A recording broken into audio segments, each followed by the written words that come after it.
Here we go, let us see. It's going to be Michael leading with his Sneasler and King Gambit against Federico's Basculegion and Pelipper, bringing in the Storm and ready to wash away the opposing team. Yeah, I feel like we've seen this before recently. And like we mentioned, we are immediately into those mind games. We saw straight away it was Diaclaw and Protect coming out from Michael in that first game. And Federico would surely know that that was the play. And now there's all the mind games. Do you Terra as to avoid the Sucker Punch one-hit KO? Oh, no, Sucker Punch! There we go. Michael again, turn one, getting the correct read. The Basculegion is one hit KO'd to that Sucker Punch. Here's the Diaclaw from the Sneasler as well, doing massive damage to the Pelipper, breaking the Focus Sash. Why not get the poison to boot? Poison, you know, actually the best status move you want to get. Pelipper now getting the tailwind off, so getting the speed advantage for his own side, but Federico has just lost one of the hardest hitters on his team. Yeah, Michael again getting the turn one perfectly. Absolutely fantastic play there, taking care of one of the biggest damage dealers that Federico does have available to him. He did get the tailwind, so now the Archaludon should be able to outspeed both the Sneasler and the King Gambit here. You can very easily go for the double up into the Sneasler. Because you're faster with both Pokemon now in the tailwind, that would be a KO. But then you delete the King Gambit completely free, maybe even to go for a Swords Dance so that it can get massive damage with Sucker Punch in the future. And it looks like a Terrestrialization is going to come out onto this Sneasler. So a Terra Stellar Sneasler wanting to boost the damage of its attacks even more. And this Sneasler is just looking absolutely radiant on the field right now. Sucker Punch coming out, knocks the Pelipper before it can get the chance to get any hits off. And Pelipper is down, leaving Federico down to his final two Pokemon. Now Chaludon now following up with the Electro Shot in the rain. It's going to get that boost to its special attack. And we're going to see which target did it go for. If it goes into the Sneasler, that's going to survive because of the Focus Sash. It's going to be the Sneasler actually just surviving comfortably, not even knocked down to his Focus Sash. Diaclaw. Oh, wow. If that would have been the close combat with the Terra Stellar boost, that would have been able to one-hit KO the Archaludon, and that would have absolutely been game over immediately. But yeah, Michael doing so well in the first turns. This turn two, not quite. That wasn't a KO Sneasler. The Sucker Punch made it incredibly safer to go for that Terra, but must have been predicting the Terra coming out from the Archaludon because it does have that Terra Fairy available to it. That would have been able to resist the close combat, but of course Diaclaw would have done so much damage. But yeah, very, very nicely done for Federico there to hold his nerve and not go for that Terrestrialization, because now this is a very resisted Bullet Seed going into that Archaludon that is now boosting up its defense. Yeah, Rillaboom now spitting bullets at its teammate and just helping the Archaludon get all these defense boosts. Are we going to see 4 hits or are we going to see 5 hits? Now that is hit number 4. It's not going to be very effective, but boosts up the Archaludon once again. And is it going to get another hit? No, 4 hits this time, but allows the Archaludon to get a really, really strong body press up onto this Rillaboom. And Kowtow Cleave now following up on the Rillaboom does a very nice bit of damage, but Archaludon now fully set up and ready to go. Yeah, nicely done there for Federico. There's 3 physical attackers on Michael's side of the field at the moment. We'll have to see if there's going to be a special attacker, because if there's not, that Archaludon is going to be incredibly difficult to break through now. The King Gambit was ignored. It could have been knocked out to that body press there, but instead getting very good damage into that opposing Rillaboom, which can pressure with Fake Out, so you can go for the Fake Out into the Archaludon. At this point, you don't really care that you're giving it a defense boost because it's already boosted up. What's another +1 on top of a +4 already? Oh, look at that. Another stamina boost. Archaludon now at +5. Well, let's see coming off. That is such a funny animation. Just Rillaboom. Oh, no, it doesn't with the crit. Oh, critical hit onto that Rillaboom. And it looks like Rillaboom on Michael's side is going to go down to the 4 hits of Bullet Seed and leaving the Archaludon very free to go for a body press onto this King Gambit, which can look... faked out. It can't go yes, for the body fake press. out, yes. Yeah, you should I forgot. Should be able to get the Kowtow Cleave into this Rillaboom. We saw it did a lot of damage previously. It is enough to be able to pick up that KO. Now you get the switch back into the Sneasler. Again, faking out on Archaludon's usually not the play because it will give it defense boost. Doesn't matter at this point. It's already at +5. Another boost up to all the way up to +6 won't make too much difference here. But that would allow your King Gambit to be able to go for its Swords Dance and then get off a Sucker Punch into this Archaludon before it gets KO'd almost certainly to the body. Well, I say almost certainly. It would be a +6 body press into the King Gambit. It definitely will. It will KO like 3 King Gambits at that point. The Sneasler now on Michael's side, ready to go for that Fake Out, just buying... Oh, Terra Stella fake out, let's go! It's going to do 20 damage. Oh no, 3.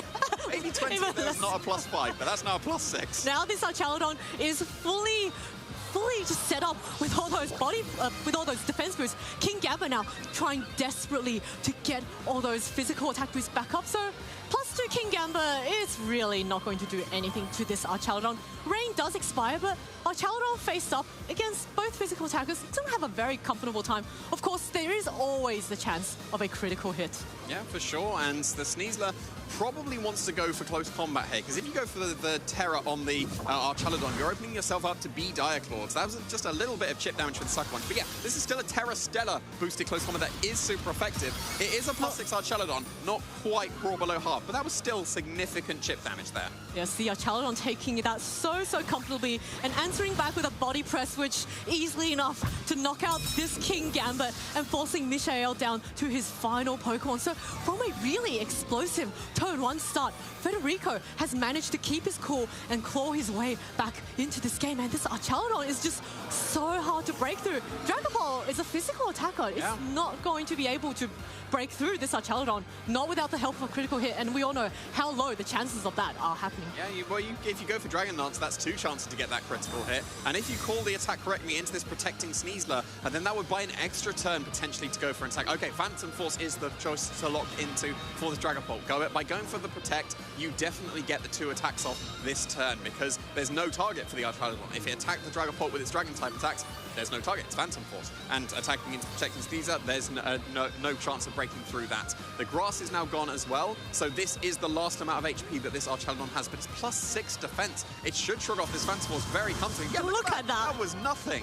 That was a tickle, and now the close combat is going to follow up into it, and no critical hits, not enough at all to knock out this Archaladon, and it's going to allow the Archaladon to answer back with a body press, knocking out this Sneasler. It's going to be the Archaladon now staring down a choice band Dragapult locked into Phantom Force, and the Dragapult, I just don't see it having enough gas in the tank to be able to knock out this Archaladon unless... Yeah, well, it's Draco Meteor is the dragon move of choice on Federico. If it was Dragon Pulse, then this should be pretty much sealed up. You got to crit the Phantom Force, or you've got to dodge the Draco Meteor. Because I think that it needs three Phantom Forces based on the previous damage. Yeah, it needs 3, so you need to dodge Draco Meteor twice here. Draco Meteor. Oh, he missed the first one. So that is a second chance to go for a critical hit, and also dodge a second Draco Meteor. Of course, we have to wait through this first another round of Phantom Force, but we're going to find out very very shortly. Is there a critical hit? Is there a Draco Meteor dodge? Because if there is a dodge, another Phantom Force would do it here. Yeah, Dragapult now emerging from the other dimension. Not enough. Is it going to hit the second Draco Meteor? It does, and the Dragapult is going to get knocked out by this Archaladon. A very close endgame. Had the Archaladon missed, it could have easily gone, the win could have gone to Mishael, but Mishael getting a turn 1 correct didn't quite get the close combat read onto this Archaladon. Yeah, it would have just been close combat on that turn 2. Definitely over-predicting there. It made perfect sense to go for Diaclaw if you are fully expecting a Terra Fairy to come out from the Archaladon, because of course a Terra Stella Diaclaw with neutral defense onto the Archaladon, that probably knocks it out.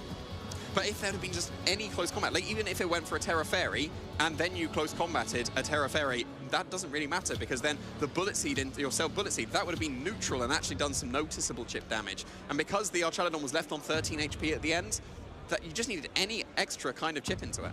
Yeah, it's just so well played by Federico. Losing that Basculation turn 1, but keeping his cool, not using up the terrestrialization that first turn, so keeping that option in the back and very bravely leaving the Archaladon on the field in the face of a Sneasler that could have gone for the Terra Stella close combat, and it didn't, and then allowing the Rillaboom to then Bullet Seed onto itself and get fully set up. Yeah, I think if also the Magmar was waiting in the back rather than the Dragon Pulse, that would have probably won the game for Mishael, because you'd been able to follow me away the +6 body press against an EVO like Magmar that's not going to KO, and then that frees up 2 close combats from the Sneasler. We saw it was actually doing noticeable damage, even at +6 with the close combat. So just freeing up turns for the Sneasler, you'd have probably been able to free up 3 close combats, because you'd have follow me to survive, follow me again, and then here's the 3rd close combat. So Magmar we saw at the end of the top 16. Maybe that Dragapult was the adaptation against Max that we didn't end up seeing, but it came back to bite Mishael in this endgame. Yeah, this could be a really interesting adaptation. And as you heard earlier, the Dragon Ball did a lot of damage, but we're going to go straight into our game 2. Sneasler and King Gambit. Once again, the same leads from Michael and Pelipper and Basque Legion once again. Yeah, I don't know what to say here because there's so many mind games and it's just so back and forth. Do you Sucker Punch? Do you Terra? Do you Switch? Do you... There's so much that can happen. Sucker Punch! Again! Just another Sucker Punch! And the Basque Legion is KO'd turn 1 once again. And the Sneasler is free to just go for, once again, a Diaclaw. And it likes to get its status positions. We'll see if it gets the poison again or something different. Oh, Paralysis! So that might stop the Pelipper from even moving here, but no, it does get the Tailwind. But that means the Pelipper's still going to be slower than the Sneasler on Michel's side of the field. Oh, it looks like Federico has brought the same Pokemon from the previous game, and that Chaladon, once again on the field, it proved to be so difficult for Michel to take down in that previous game, and Michel will have to find a way to break through this Chaladon. Pelipper, paralyzed, not the most ideal, but at this stage, I would say it's set up the weather, it's done its job, set up the Tailwind, and now Chaladon in quite a nice position to start firing off the Electro Shots. So. Yeah, it definitely can start to get boosted here, but you still have to contend with this. Well, I was going to say, you don't have to contend with the Sucker Punch now because the King Gambit just switched out. We saw Sucker Punch KO the Pelipper, and there is the adaptation. The Magmar has joined the field this time, so that is the adaptation that Michel has done. That means that the Dragon Pole is probably left on the bench here, and there is a Terrestrialization, but it's not the Sneasler this time. There is that Terra Fairy. This is the play that Michel was calling in that first game in the second turn, but no Terrestrialization from the Sneasler here. Well, let's see what the Sneasler end up going for. So Electro Shot is going to come off first from this Chaladon due to the Tailwind that got set up. Now, which target did this Chaladon go for? Did it go into the King Gambit? Did it go into the Sneasler? It goes into the Sneasler, so breaking its Focus Sash. I mean, more than break, it really busted through that Focus Sash. But Diaclaw coming back onto the Pelipper, knocking it out and leading Federico once again down to his final 2 Pokemon. But now that we've got this this is a Magmar on Michel's side, have clear smog, so it can. Now that this Chaladon is no longer a Steel type, you can get rid of all of its defense boosts. I mean, it doesn't have any at the moment, and you can even just put a stop to that by just going for Follow Me as well. You can't Bullet Seeds yourself if the Follow Me redirection comes out. You do have to contend with the fact that there's Fake Out pressure on the field at the moment, but there's just the Protect coming out from the Sneasler going to keep itself safe here. Are we going to see a follow-up Protect from the Magmar? Yes, we are. So that is actually a free Bullet Seed into the opposing Chaladon. However, it's not going to resist, so this is actually going to do noticeable chip damage to itself. Yeah, our Chaladon now taking second hit. Are we going to see 4 hits or are we going to see 5 hits? I think we might see 5 hits this time. We got 4 hits. Oh, yeah, there's a critical hit. Yep. That's not the most ideal, but once our Chaladon gets set up, there's another turn of Tailwind left. So this isn't the worst situation, but no, 4 hits for the Chaladon, but doesn't allow our Chaladon to be fully set up and gains another special attack in the rain due to getting the Electro Shot off. Of course, it's not going to matter in the face of both Protects from Michel. Well, you're doing extra damage to the Magmar in the future turns now.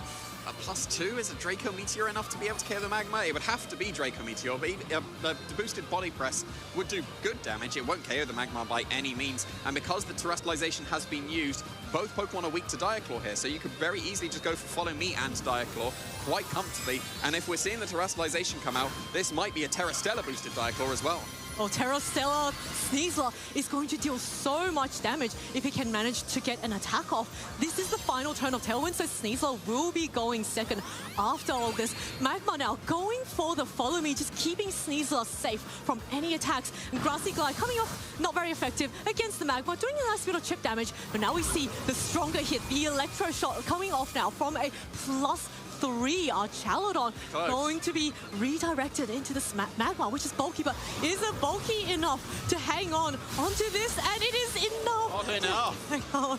Wow. It is enough to survive, I should say. Enough to survive, and now, not enough to KO. And Terra Stella boosted Diaclaw is definitely enough to be able to KO this Rillaboom. So you can either go for Follow Me Diaclaw and then get some of the statuses, or like we mentioned, there is Clear Smog available on this Magmar. And with the Tailwind ending, Magmar might be faster than our Chaladon. It's going to be close. Magmar is slightly naturally faster than our Chaladon. It will come down to the speed training. Or if you don't even want to go for the Clear Smog, then you can just go for the redirection and Diaclaws, and that might be enough, and that is the path that Michel is ending up taking here. Yes, looks like the redirection now coming off, allowing the Sneasler to get that Diaclaw off immediately. Oh, not super effective, but gets the sleep on this Archaladon, shutting it down for one turn, but critically, now Magma can go for the clear smog. Next turn it can, yes. but it has to contend with the Archaladon potentially going for that wake up. We didn't get to see the speed interactions between the Magma and the Archaladon there because the Magma did go for that very safe follow me.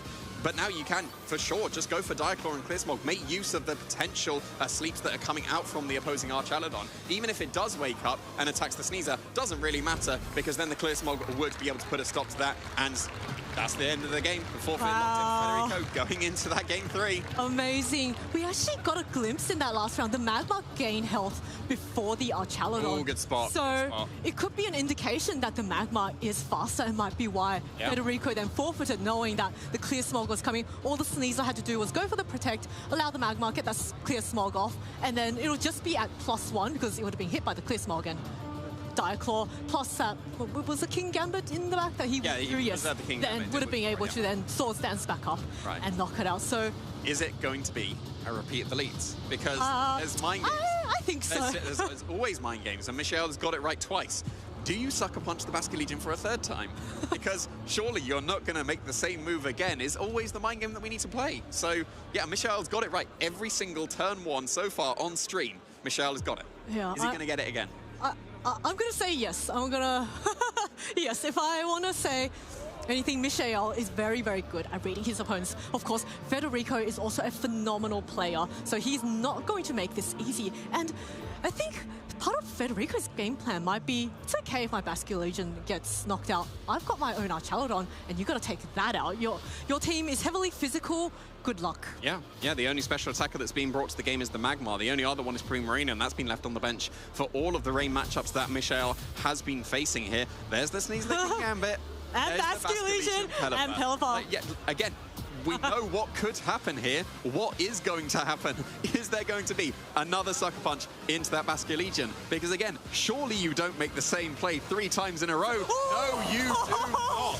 That is not a sucker punch. And a critical hit to boot. Probably didn't matter in the rain. That is a KO'd King Gambit turn 1. Federico getting it this time. Yeah, Michelle, maybe not quite brave to go for that, but nice combat into the Basque Legion. Michelle going so aggressive this turn and getting punished for it, and now Sneasler knocked down to its focus sash from this Hurricane by the Pelipper, and what a fantastic turn 1 here for Federico, because now the Sneasler is going to be outsped by the Basque Legion. Basque Legion's just so free to start going for the wave crashes. Realboom coming in really fantastic for Michelle though, because now they can go for the Grassy Glide on the Basque Legion. In that range, it will get the KO, but Basque Legion, of course, can also go for that terrestrialization and make sure that it resists those grass moves. I'm not sure you even need to. You've got 2 Pokemon on the back that will really easily take the Grassy Glide, and one of them that actually wants to, and will get a stamina boost if a Grassy Glide goes into that. So yeah, it had to happen at some point. Michelle, it seems, cannot get every single turn 1 spot on.